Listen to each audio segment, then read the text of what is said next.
Halo teman-teman, apa kabar? Perkenalkan, nama saya Erwin Centuri. Saya mahasiswa dari Universitas Maritim Raja Ali di Kepulauan Riau, jurusan Pendidikan Biologi.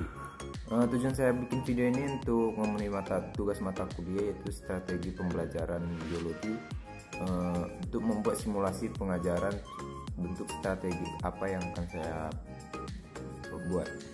Adapun strategi pembelajaran yang saya buat itu strategi CTL atau Contextual Teaching dan Learning, pendekatan konstruktivis. Model pembelajarannya berdasarkan masalah, metode ceramah, diskusi, tanya jawab, dan materi yang akan saya bawakan itu mengenai virus. Oke, kita mulai ya. Semoga kawan-kawan menonton sampai habis ya.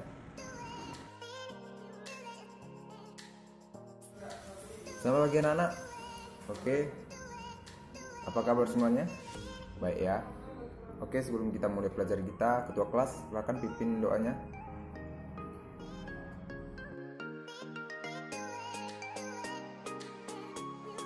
Oke, sebelum Bapak mulai dulu juga, mari kita absen dulu ya. Bapak absen dulu. Oke, sudah selesai Bapak absen. Kita sekarang lanjut ke pembelajaran kita ya. Oke, materi pembelajaran kita hari ini adalah mengenai virus. Kita harus memahami apa dan seperti apa itu virus, setelah sejarah virus, bentuk virus, struktur virus, reproduksi virus, kerugian dan manfaat dari virus. Oke, sebelum kita mulai, Bapak bertanya dulu, siapa sebelumnya yang sudah pernah dengar apa itu virus? Oke, kamu silakan. Oke, ada lagi yang ingin menambahkan? Ya, bagus sekali ya. Apa yang kalian bilang mengenai virus itu sudah benar. Jadi Bapak mau rangkum sedikit juga. Virus merupakan mikroorganisme yang berukuran sangat kecil, dan kebanyakannya virus ini hidup parasit atau merugikan bagi makhluk lain. Dan virus ini hanya dapat hidup pada sel inang atau hinggap ke makhluk lain agar bisa hidup.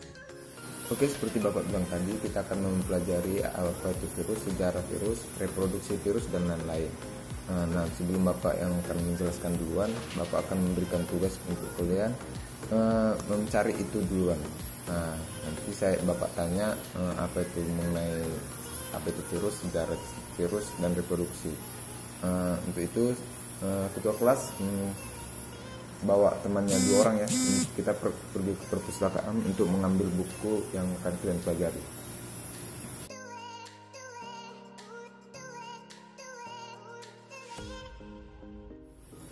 Oke, udah kebagi semua ya bukunya. Oke, langsung saja ya, langsung cari apa itu virus. Sebelum Bapak mulai, kalian cari dulu apa itu virus, sejarah virus, reproduksi virus, struktur virus, ciri-ciri virus, bentuk virus, dan manfaat peran virus ini bagi makhluk lain. Oke ya, Bapak beri 30 menit untuk mencari itu semua, dan Bapak akan menanyakan pada kalian apa itu virus, dan di akhir nanti Bapak akan menjelaskan apa itu semua. Oke ya. Oke, sudah selesai ya. Sekarang Bapak bertanya dulu mengenai apa yang kalian dapat, yang dari kalian baca dari buku tersebut. Oke, yang pertama, ketua kelas Wahyudi, kamu apa itu virus? Oke, benar ya. Paham ya semua apa itu virus? Nanti Bapak jelaskan lagi nanti. Oke, kamu yang di pojokan, Lestari, bisa menyebutkan sejarah dan ilmuwan yang mendapatkan virus ini? Oke, bisa ya. Kemudian kamu, Rahmat, ciri-ciri virus. Oke, kemudian kamu, Indra, tolong jelasin itu struktur tubuh virus. Ya, oke, salah ya. Paham lah ya apa yang kata disebut Indra tadi. Oke, sekarang Yohanes, bentuk tubuh virus itu bisa jelaskan? Oke, bisa ya. Selanjutnya David, sekarang jelaskan itu reproduksi virus. Oke, benar ya apa yang katanya kan tadi. Oke, selanjutnya Pak Didik bisa jelaskan itu apa peran virus bagi makhluk hidup lain. Bisa dijelaskan ya. Oke, bagus sekali. Oke, itu tadi penjelasan dari kalian. Itu apa yang kalian dapat dari kalian baca tadi dari buku. Apa itu mengenai virus itu. Oke, untuk memperjelas lagi, Bapak akan lanjut menjelaskan apa itu virus. Oke, kita lanjut ya. Bapak akan menjelaskan dari apa yang kalian sebut tadi. Bapak akan menjelaskan lagi apa itu virus. Kalau menggunakannya bisa kita lihat di papan tulis PowerPoint Bapak. Oke. Virus merupakan partikel yang bersifat obligat pada sel atau makhluk hidup, atau ya itu bisa bilang parasit, atau kebanyakan virus itu merugikan makhluk hidup, banyak menimbulkan penyakit ini pada manusia, bukan bahkan pada manusia, pada tumbuhan dan hewan-hewan lain. Dan virus ini merupakan aseluler atau bukan merupakan sel. Kemudian berukuran sangat renik atau sangat kecil, dan di dalam sel inang virus menunjukkan ciri makhluk hidup, sedangkan di luar sel menunjukkan ciri bukan makhluk hidup. Maksudnya di sini virus ini dapat dikristalkan, dan virus ini tidak dapat hidup kalau tidak menempel pada makhluk hidup lain, karena hidupnya selalu parasit. Kemudian sejarah virus. Virus pertama kali ditemukan oleh ahli yaitu Adolf Meyer, yang dimana dia melihat tumbuhan bakung seperti ada bercak-bercak. Dia meneliti tembakau itu, terus dia menghaluskan daun tembakau dan kemudian mengekstraknya. Ekstrak daun tembakau tersebut yang punya tersebut disemprotkan lagi ke tembakau sehat. Jadi dia menemukan pada tumbuhan ditemukan seperti bercak-bercak lagi, seperti tumbuhan sebelumnya yang ada bercak-bercak yang diekstrak. Maka dia beranggapan tumbuhan tembakau tersebut mengalami penyakit mozaik, tapi belum tahu jenis patogen apa yang menyerang tembakau itu. Oke, pada penelitian selanjutnya yaitu ahli Dmitri Ivanovsky. Dia menyempurnakan penelitian dari Adolf tadi. Dia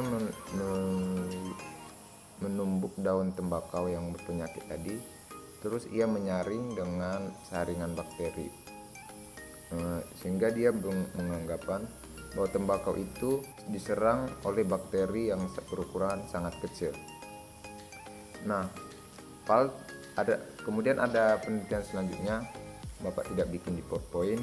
Di buku kalian itu ada, di situ ada peneliti bahwa menemukan itu adalah virus, yaitu Wendell Stanley. Ia beranggapan bahwa penyakit yang menyerang tembakau itu dapat dikristalkan, sehingga ia beranggapan itu bukan bakteri, sehingga dia menyangka dari percobaan dari Ivanovsky bahwa itu bukan bakteri melainkan mikroorganisme baru, yaitu virus. Selanjutnya ciri-ciri virus. Ciri-ciri virus ini hanya dapat dikembangbiakkan dengan sel-sel hidup lain atau parasit obligat, dan untuk reproduksi hanya memerlukan asam nukleat saja. Kemudian tidak dapat membelah diri, tidak bisa diendapkan, hanya dapat dikristalkan. Kemudian tidak dapat bergerak dan melakukan metabolisme sendiri. Seperti yang Bapak bilang tadi, kalau virus ini tidak bisa hidup tanpa organisme menempel dengan makhluk lain. Kemudian struktur virus dapat kita lihat pada gambarnya. Ini merupakan virus yang selubung. Itu yang pada bagian luar tuh yang tampak seperti paku-paku itu merupakan reseptor virus. Di dalam virus terdapat ini keunikan dari virus, dia memiliki DNA dan RNA, materi genetik. Kemudian dia memiliki selubung protein di dalamnya. Kemudian tadi paku-paku ini yang menempel pada kapsul. Nah, dapat dilihat ya. Lanjut ke bentuk virus. Bentuk tubuh virus ini beragam ya. Ada yang bentuknya bulat, batang, dan polidris, dan ada juga seperti huruf T. Kita lanjut untuk memperjelas salah satu virus, yaitu ini ada yang tahu ini virus apa? Ya betul ya, ini merupakan virus bakteriophag. Dia menyerang makhluk hidup bakteri. Virus ini dikatakan virus kompleks karena struktur tubuhnya itu sangat sederhana, hanya terdiri dari kepala, selubung ekor, dan serabut ekornya. Di dalam kepala ini terdapat materi genetik. Kita dapat lihat itu materi genetik yang dimiliki yaitu DNA saja. Kemudian reproduksi atau reproduksinya. Tujuan dari virus ini melakukan reproduksi yaitu untuk memperbanyak partikel virus. Nah, ini cara virus untuk memperbanyak diri. Reproduksi pada virus ini terjadi menjadi dua cara, yaitu secara litik dan secara lisogenik. Perbedaannya itu secara litik, virus akan menghancurkan sel induk setelah berhasil melakukan reproduksinya. Sedangkan secara lisogenik, virus tidak akan menghancurkan sel bakteri, tapi berinteraksi dulu dengan materi DNA bakteri tersebut. Kemudian perbedaannya juga pada fase-fase penginfeksian pada sel bakteri itu. Ada yang sama, ada yang berbeda. Yang sama itu, yang pertama itu absorpsi. Tahap absorpsi ini pada secara titik dan lisogenik sama. Virus akan menempel pada permukaan sel bakteri, dan fase penetrasi ini juga sama, yaitu virus akan merusak dinding selnya. Perbedaannya di sini pada siklus litik langsung ke tahapan sintesis, di mana ia langsung merusak DNA materi genetik pada sel bakteri. Sedangkan lisogenik dia masih melakukan tahapan yaitu penggabungan. Dapat kita lihat pada gambar sebelumnya ya, ini itu DNA bakteri sama DNA virus itu melakukan penggabungan. Setelah itu fase lisogenik ini akan melakukan fase sintesis. Perbedaannya hanya di situ. Sebelum pada lisogenik sebelum ke sintesis melakukan penggabungan dengan DNA-nya dulu, DNA bakterinya dulu. Oke, lanjut. Kita lanjut ke klasifikasi virus. Pengklasifikasi ini didasarkan pada jenis inang yang akan diserang atau makhluk hidup yang diserang. Yang pertama itu virus yang penyerang bakteri, seperti virus yang Bapak jelaskan tadi. Terus virus protista. Terus ada virus tumbuhan dan virus manusia dan hewan. Selanjutnya, peran virus bagi kehidupan makhluk hidupan lain. Perannya tuh kebanyakan Pak bilang tadi merugikan, itu menyebabkan penyakit pada tumbuhan. Kemudian menyebabkan penyakit pada hewan dan manusia. Contohnya itu luka-luka seperti ini digambar disebabkan oleh virus herpes virus. Kemudian kita tidak heran lagi dengan coronavirus, bentuknya seperti ini ya. Selain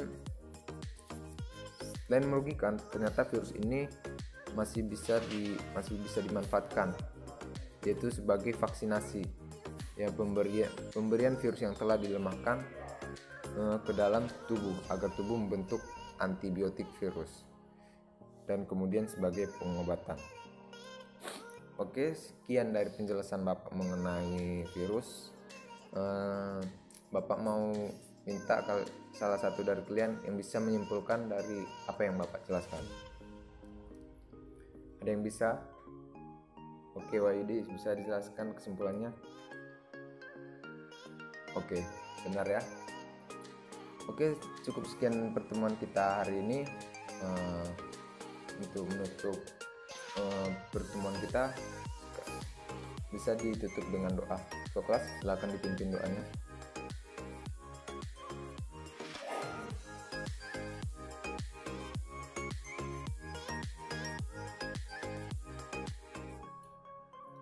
Oke, terima kasih ya. Selamat siang.